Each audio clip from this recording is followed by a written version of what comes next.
I want to mahalo Lahaina Strong and all of you who have had the hand in putting this together for us. Again, as a Kanaka Maoli, I am so privileged to be on Aina. This is the best forum I believe we have ever had because we're on Aina and we're in Lepo. So mahalo to each and every one of you and also to the community for being here. Next, the candidates for Kahullui. Incumbent Tasha Kama, chair of the Housing and Land Use Committee, could not make it tonight, but we do have her challenger, Lee Kamekona, a retired 22-year Navy veteran. Please, everyone, put your hands together for Miss Kamekona. First question is about housing. Ms. Kamekona, if elected, what specific types of housing-related legislation do you plan to draft and introduce to address the critical issues facing our community? So, mahalo, Chelsea, for that question. I think that question could be answered by an analysis and a report that was done in 2021. The Comprehensive Affordable Housing Plan tells exactly what we needed here in Maui in order to address our housing deficiency. So that is my number one goal, is to ensure that my platform implements that comprehensive affordable housing plan. I will tell you, I differ from my opponent because I 100% believe in rent stabilization. I believe in the rental cap. What FEMA did to our people is an utter disgrace. Who can afford $5,000 for a studio? Who can afford up to $11,000 for a 3-bedroom home? None of us can. Those of us that have to work 2 and 3 jobs in a 2-income household, come on now. We need our families to be able to strive, not just strive, but also to thrive. Thrive and have money to be able to take their children to the movies, to be able to go out to dinners.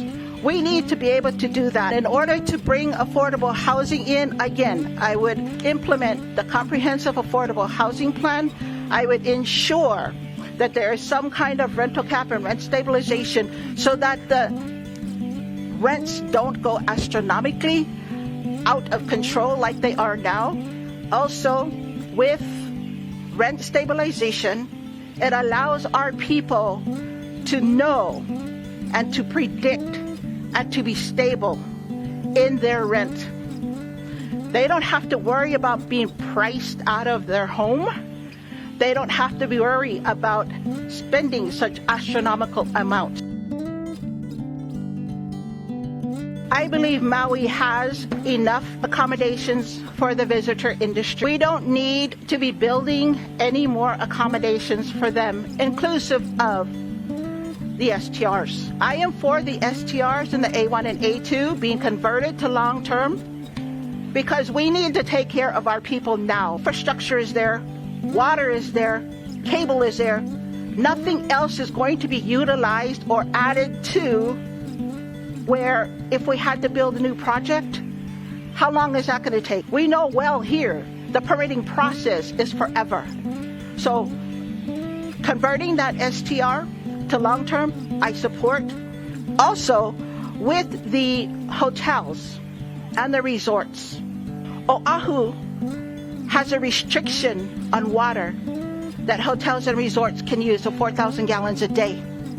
Maui does not have that. We need to implement a restriction. Grand Wailea uses over 600,000 gallons a day. 600,000 gallons a day. My household of only 2, we're lucky if we use 2,500 in a month.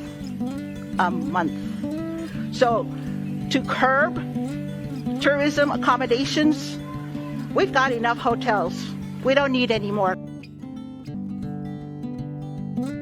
Please remember, my platform and my vision cannot come to fruition without your support and without your vote on November 5th. So I ask you for your vote to help this council, next upcoming council, put you and every one of our local residents first. No more developers, no more outside investments. Our people need to come first.